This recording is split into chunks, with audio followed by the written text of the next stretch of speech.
تو میرے محترم سامعین، اللہ کے عشق میں جب آپ نماز پڑھیں گے، آپ کے نماز کا لطف ہی کچھ اور ہوگا۔ خدا کی محبت میں صدقہ خیرات کرو گے، اللہ کی محبت میں قربانی کرو گے، آپ کی قربانی کا مزہ ہی کچھ اور ہو جائے۔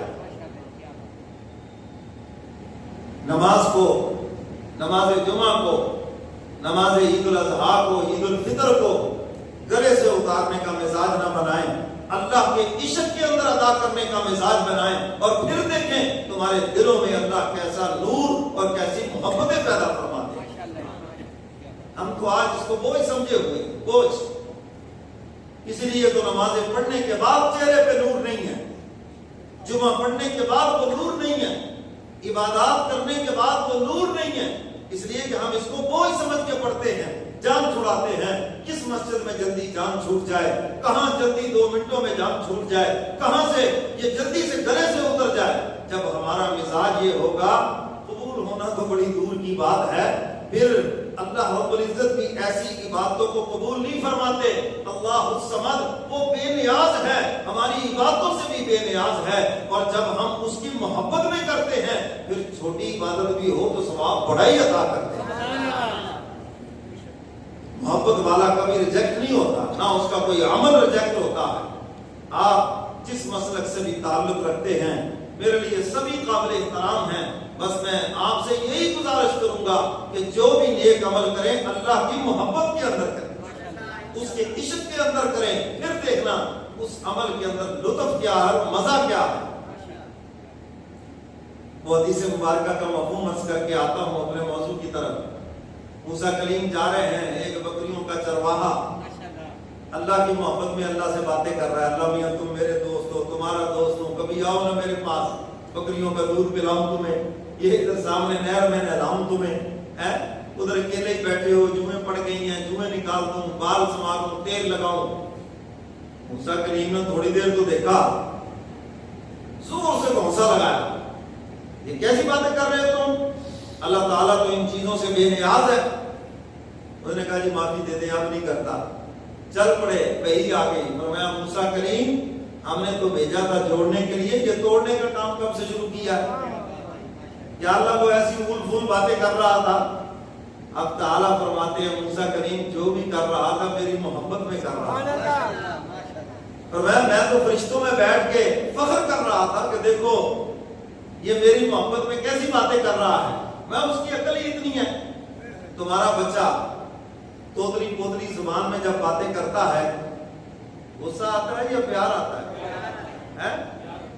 پیار آتا ہے، حالانکہ وہ غلط کر رہا ہے، جی بسم اللہ کو بسم اللہ پڑھ رہا ہے، پتہ نہیں کیا کیا کر رہا ہے جی، لیکن تمہیں اس کے اوپر پیار آتا ہے۔ اللہ فرماتے ہیں میری محبت میں باتیں کر رہا ہے، مجھے بھی اس پہ پیار آ رہا ہے۔ واپس لوٹے، اس نے پھر دوڑ لگا دی، پکڑا اس کو، نے کہا جی میں نے تو پہلے ہی معافی مانگی، میں نہیں جو کہہ رہے تھے وہ کہو نہ دوبارہ۔ وہ کہنے لگے میں ٹھیک ہے کہو، ایسے کہو۔ عرض کیا مولا جہاں سے میں نے توڑا تھا وہیں سے جوڑ دیا۔ تو میرے محترم سامعین، محبت والوں کا تو یہ عمل بھی ریجیکٹ نہ ہوا جب آپ محبت سے نماز پڑھیں گے، محبت سے قربانی کریں گے، محبت سے اللہ کی عبادت کریں گے، گارنٹی دیتا ہوں انشاءاللہ آپ کا کوئی عمل بھی ریجیکٹ نہیں ہوگا۔ عمل چھوٹا ہے یا بڑا، اللہ سب کے سب اپنے فضل و کرم سے ان کو قبول فرما دے۔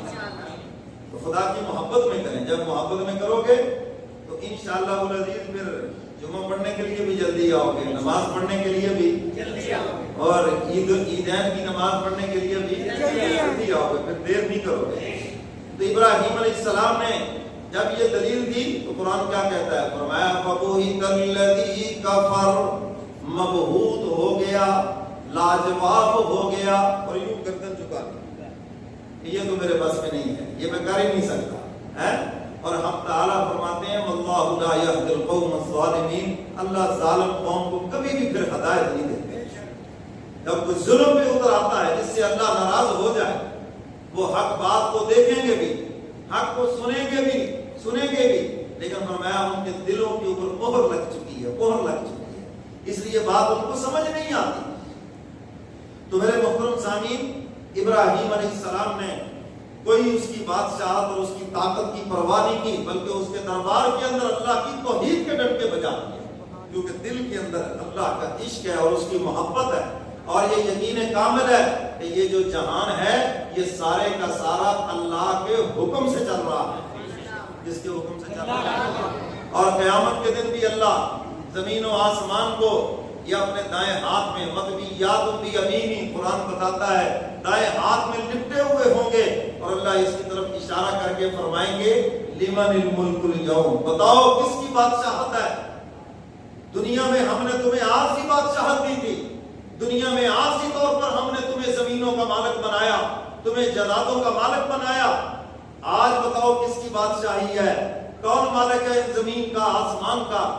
سب خاموش ہو جائیں گے، پھر اب تعالیٰ خود ہی فرمائیں گے للہ الواحد القہار، آج میری اکیلے کی بادشاہت ہے۔ تو بادشاہت تو آج بھی اسی کی ہے، صرف ایک عارضی اختیار ہمیں ملا ہے، ہم سمجھے شاید ہم کچھ ہو گئے ہیں۔ تو شاعر نے بھی انہی آیات کے مفہوم کو اپنے اشعار کے اندر پرو دیا۔